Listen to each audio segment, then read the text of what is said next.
Entrepreneurship and the enterprise always go hand in hand. Entrepreneur has to take number of decisions to convert his business into a running enterprise. As the saying goes, well begun is half done. If a project or a product selection that an entrepreneur does is a right and an appropriate one, it will lead a business to a greater success. And if the project selection is a wrong and infeasible one, that might lead to a complete downfall of a business enterprise. So that means the business enterprise has to choose a right and an appropriate project to make its business run successfully. So today let's study about how an entrepreneur identifies and selects the project for his business enterprise.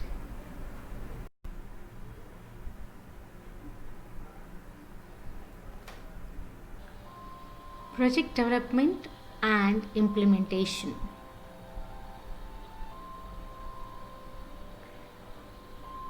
A project is a temporary, unique, and a progressive attempt or an endeavor made to produce some kind of a tangible or intangible results, a unique product, service, benefit, competitive advantage, etc. It usually includes a series of interrelated tasks that are planned for execution over a fixed period of time within certain requirements and limitations such as cost, quality, performance, and others.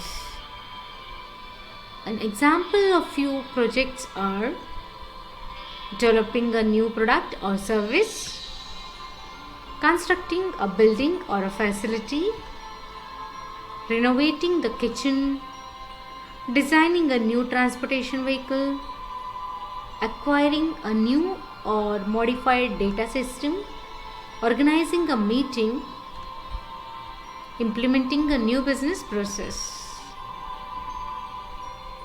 The Project Management Institute USA defines a project as a one-shot, time-limited, goal-directed, major undertaking which requires commitment of varied skills and the combination of human and non-human resources pooled together in an organization to achieve a specific purpose. The requirements of objectives of the projects are: the project must be a specific, that is, it should be clearly defined, flexible, tangible, measurable, and verifiable from time to time. A project should be clear-cut, not be complex and confusing in nature. It should be realistic, easily realizable and attainable, and not too idealistic, imaginary or rigid. It should be consistent with the organization plans, policies and the programs. Should enable to compete on time within the contemplated cost and earn a reasonable amount of profit. What are the classification of project objectives?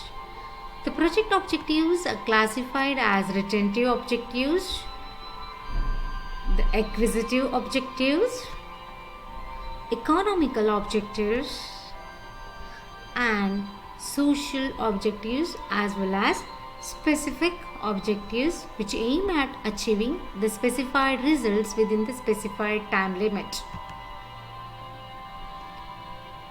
General objectives which are not specific in nature but intend to achieve several objectives in general.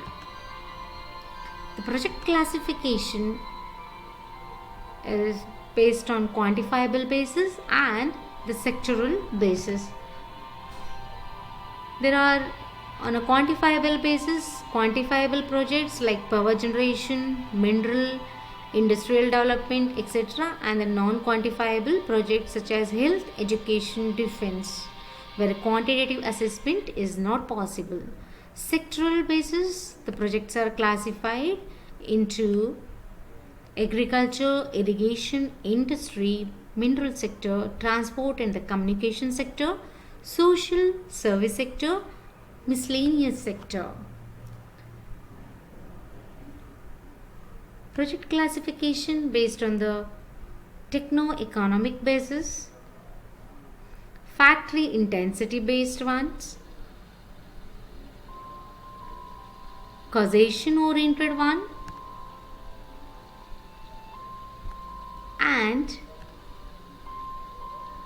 magnitude oriented,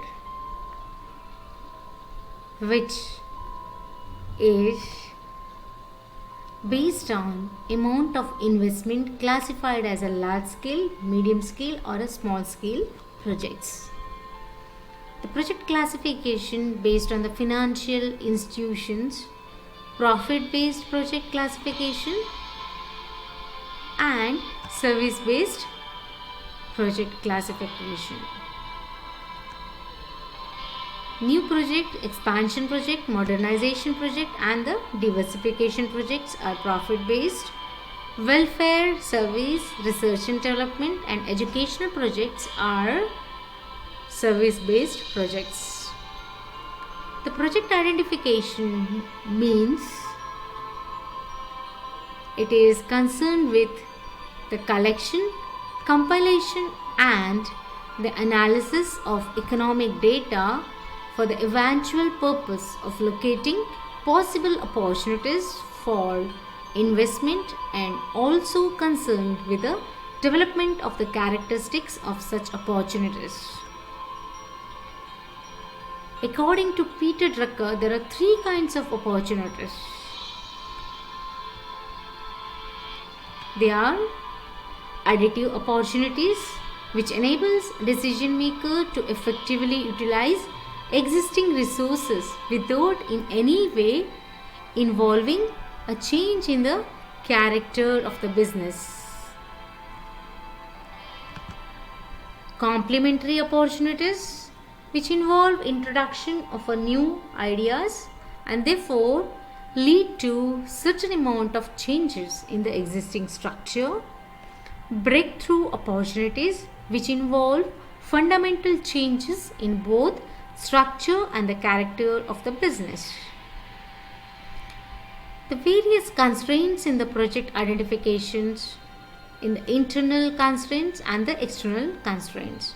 The internal constraints are more reliance on the outside consultants, which might result in the formulation and implementation of the proposed project, as they do not have inbuilt project services in preparing the feasibility reports. Also, the limited budget and the time schedule. All the entrepreneurs cannot develop independent project management systems, organization structures, network analysis and other well-equipped project management strategies due to limited budget and time. The constraints in the project identification, few other internal constraints are such as the formulation of unrealistic objectives. Normally, project objectives and goals are determined by the top management of the enterprise and not the project management team. The unrealistic goals formulated by the top management becomes the internal constraint for the project team to achieve these objectives. The non-availability of the resources. Project requires physical resources such as finance, personnel, inventories, and infrastructural facilities.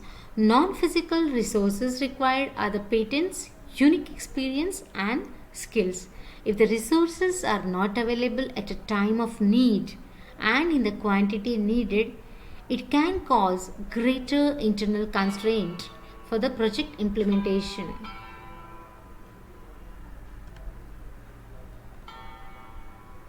The external constraints are non-conformity to the socio-economic objectives.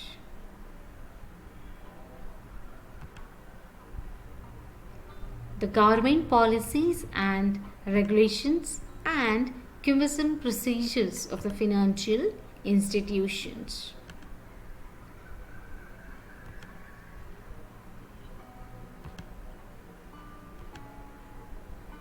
The techniques of project identifications, the desk research,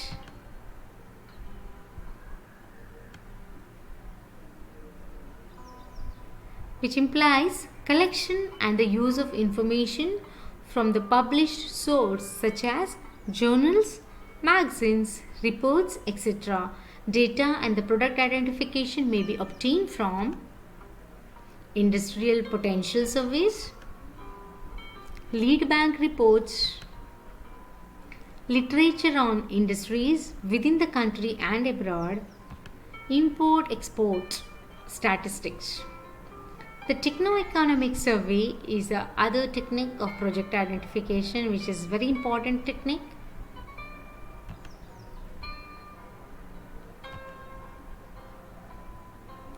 It is a useful investigation conducted by a team of experts for identifying the industrial development potential of an area.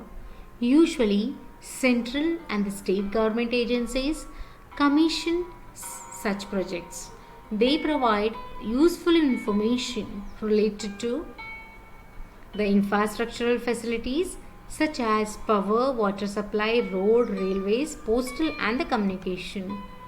The incentives, concessions, exemptions of central and the state government available to the entrepreneurs, tax concessions, exemptions, tax holidays available to the entrepreneurs, legal formalities such as registration, license, certificates, pollution control clearance, information available at district industrial center.